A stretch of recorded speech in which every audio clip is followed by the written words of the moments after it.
Les chefs des 4 institutions de la République, le président de l'Assemblée nationale Vital Kamerhe, du Sénat Sama Lukonde, la première ministre Judith Suminwa et le président du Conseil supérieur de la magistrature, Dieudonné Kamuleta, ont tous pris part à la réunion interinstitutionnelle présidée ce jeudi 12 octobre à la Cité de l'Union africaine par le chef de l'État, Félix Antoine Tshisekedi Tshilombo. Ils ont débattu pendant plus de 3 heures autour de la première institution du pays garant de la nation, des questions d'intérêt national relevant des domaines économiques, sociaux et sécuritaires.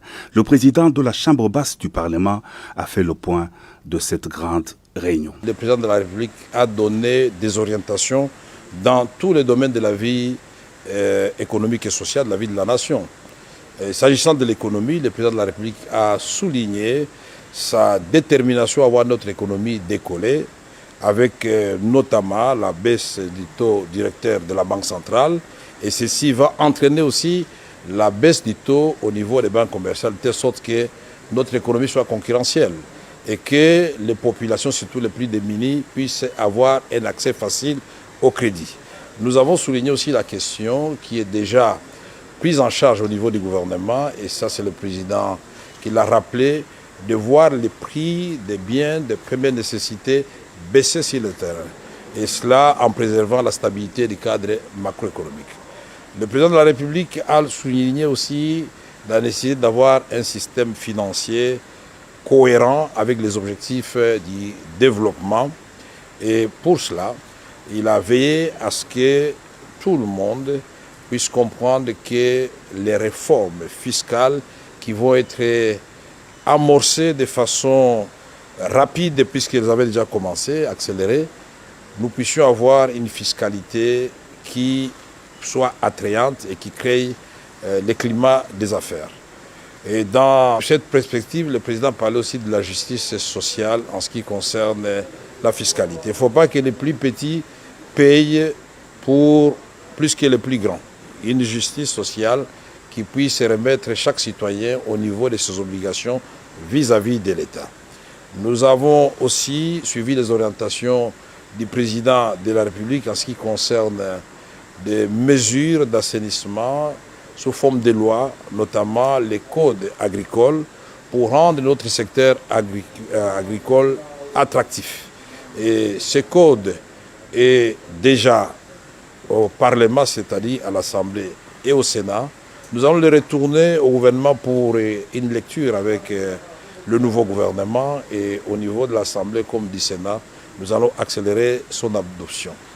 Le social des Congolais, ça a été l'essentiel du message du président aujourd'hui et de ses orientations, puisque non seulement nous avons parlé du secteur de l'éducation, où il faut renforcer la gratuité de l'enseignement au niveau de l'école primaire, mais commencer déjà à penser, même si on ne doit pas le faire tout de suite, à ce que cette gratuité soit aussi appliquée au niveau du secondaire. Ceci veut dire qu'il faut parachever totalement la gratuité au niveau de l'enseignement primaire de notre pays.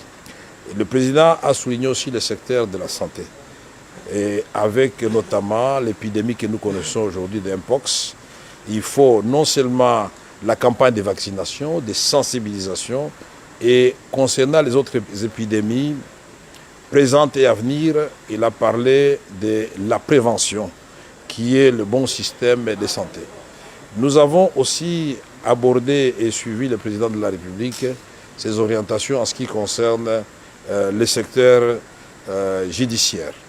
Là, le président voudrait absolument que les réformes du secteur de la justice soient parachevées de telle sorte que nous puissions avoir une justice équitable où, par exemple, parce qu'il y a certains abus qui ont été déplorés dans les domaines fonciers, en ce qui concerne l'acquisition de terres dans notre pays, en ce qui concerne la protection du titre de propriété, en ce qui concerne toutes les saisies qui sont faites au niveau des entreprises publiques et privées œuvrant dans notre pays.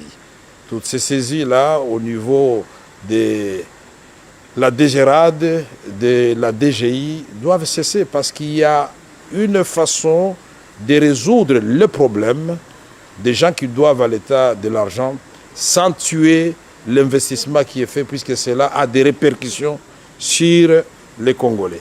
Le président a parlé, vous vous en doutez bien, de la sécurité à l'est de notre pays.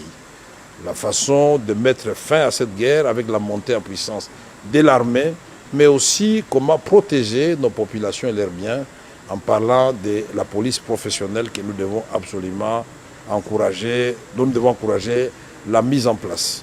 Et il a parlé aussi des autres poches d'insécurité, notamment avec le Mombondo, le conflit de l'Angola et l'Angola à Kisangani, l'autre rive à Lubunga. Et ici, de voies et moyens sont étudiés au niveau de toutes les institutions pour ramener la paix totale sur l'ensemble de notre territoire.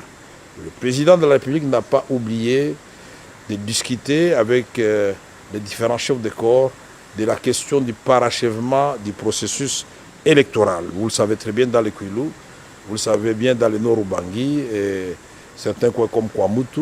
Il a dit même, nous ne devons pas oublier que Rutshuru et Massissi font toujours partie de la République démocratique du Congo.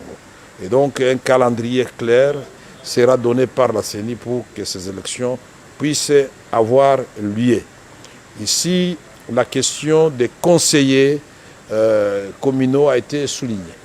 Et les instructions claires et les orientations nous ont été données par le président de la République pour voir comment ces conseillers communaux vont coexister d'abord avec les bourgmestres qui sont là et ensuite avec les bourgmestres qui eux-mêmes vont élire.